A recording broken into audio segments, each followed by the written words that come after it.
उदालगुरि जिल्ला कमिटि दुलाराय बर' थुनलाइ आफादनि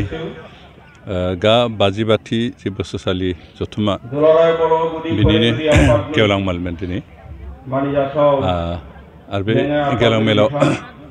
जा गाहाय आलासि हिसाबै बर' थुनलाइ आफाद सेन्ट्रेल कमिटिनि गाहाय नेहाथारि नीलकण्ठ गयारी नुजाथिफैदोंमोन आरो हांख्रायजानाय आलासि हिसाबै सायख'जानाय बिबुंथिगिरि हिसाबै जोंहा दुलाराय बर' फरायसा आफादनि पाब्लिक रिलेसन अफिसार माबा सेक्रेटारि आनन्द दैमारि बिथां दं। दिनै बे गेवलां मेलाव गोबां बाथ्राफोरखौ लानानै सावरायनाय जादों। बेखे थांनाय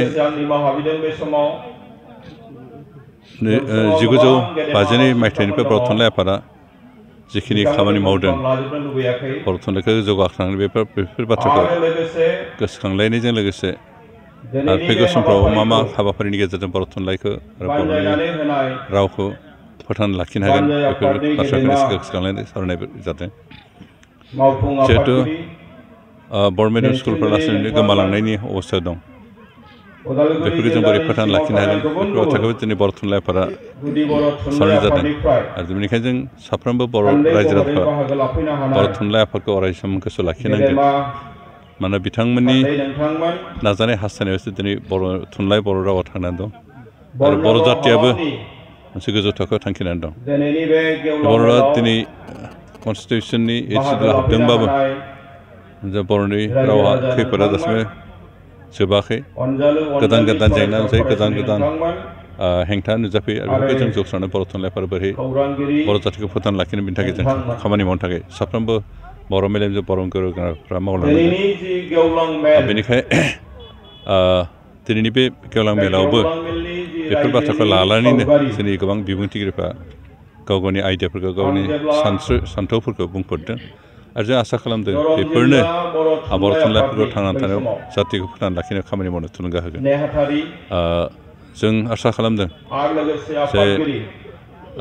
दिनै गोबां जेंना नुजाबो बर' थुनलाइ आफादा थांना थागोन। बर'नि सानसुमै मेलेमजिफ्रा गोरों गोराफ्रा बर' थुनलाइखौ फोथांना लाखिनो नाजागोन, लोगोसे बर' रावखौ फोथांना लाखिनो थाखाय खामानि मावगोन। अर्थात जोंनि बर'फ्रा जि मोनसे भुल सानस्रि दं, गोरोन्थि साननाय दं जे बर' रावजों फरायबा मोजां साख्रि मोना, गोजौ थाखोआव थांनो हाया होननाय बे मोनसे गोरोन्थि साननायखौ जोंनि गोसोनिफ्राय गोजान खालामनानै जों बर' रावजों फरायनानै बोरै जाति सायाव थांना थानो हागोन बे बाथ्राखौ साननानै जाहाथे खामानि मावलाङो। दिनै बे 52 उदालगुरि जिल्ला कमिटि बर' थुनलाइ आफादनि गेवलां मेलनि गेजेरजों बेखिनिखौ बोरसा खालामदों।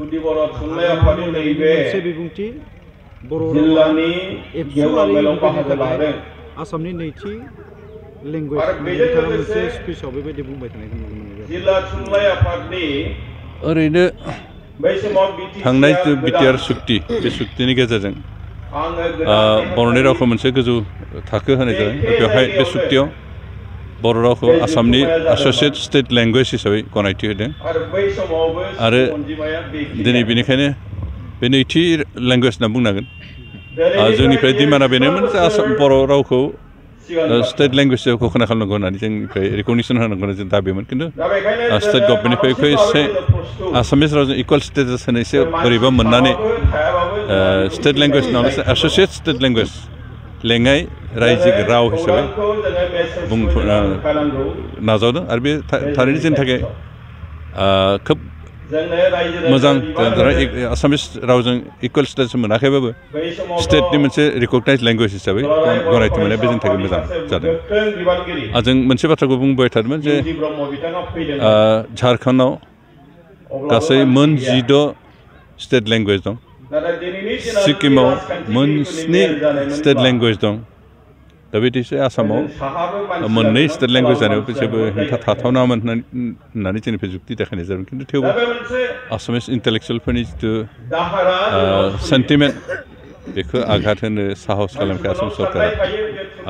Associate state लेंगुवेजखौ गनायबाय। जों बेखौनो गनायबाय जे जोंहा जिहेतु मोनसे लेंगुवेज जेबो स्टेटास होगोन स्टेट लेंगुवेजआव,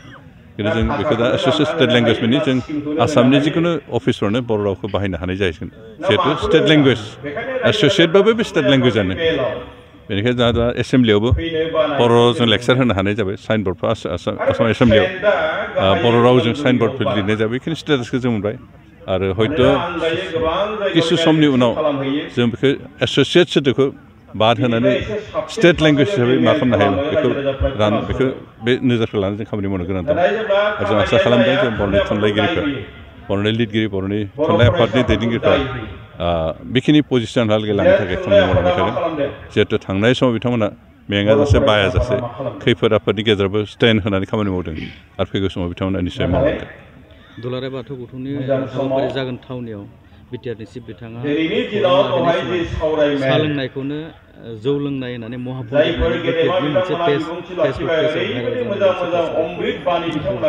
पिपिएफनि बाथ्रा मा बुंबावनो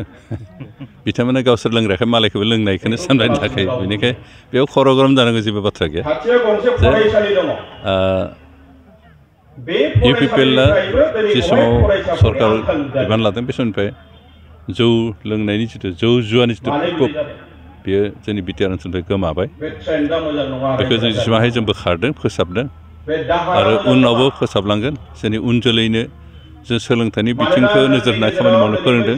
दिनै बिपिएफआ जुवा गेलेनो जुमाय लोंनो फोरोंदोंमोन आरो दिनै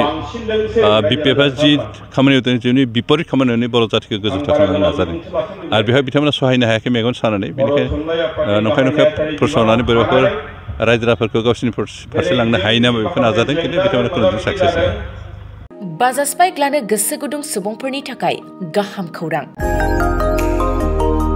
माग बिहु फोरबोआव लाबोदों क'क्राझार सहराव थानाय दावहारु अट' एजेन्सिया फैगौ 15-16 आरो जानुवारियाव माग बिहु अफार्स आरो लोगोसे मेगालन आरो एक्सचेन्ज मेला होगासिनो दं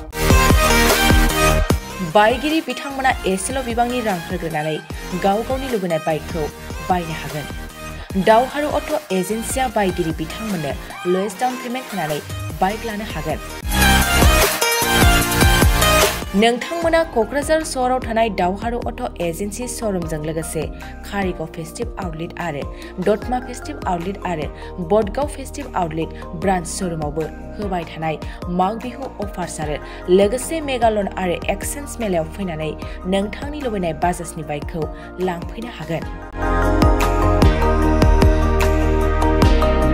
बाजाजनि बाइक सालायनो मोजां मोनग्रा रायजो राजाफोरनो दावहारु अट' एजेन्सि श'रुमा लोगोसे मोजां अफारफोरबो लाबोदों बेफोरनो जाबाय 5 लिटार पेट्रल फ्रि गंनै हेलमेट फ्रि बाइक बायगिरिफोरनो फ्रि एसोर गिफ्ट हरनाय जागोन आरो एक्सचेन्ज खाबुआबो एभेलेबल जागोन मोजां खाबुबो होबावदों 500 रां होग्रोनानै गोसोबायदि बाइकखौ आवग्रिना दोननो हागोन आबुङै मिथिबावनो थाखाय 6003 99187 8822 018193 जानबुं नाम्बाराव खौरां लाहरनो हागोन